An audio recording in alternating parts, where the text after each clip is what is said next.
Hello guys, in this video I'm gonna show you how to schedule WhatsApp messages on Android. So let's start. First of all, you just open your Play Store, and after opening your Play Store, in the search bar you just type Scadet WhatsApp Automator. So after installing this application, you just click on open, and here you just click on plus icon on the bottom right corner of your screen, and then click on WhatsApp, and then click on dismiss.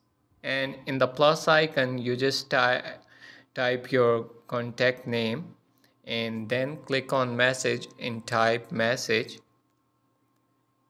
And here you see the schedule option, so you will schedule date and time as well.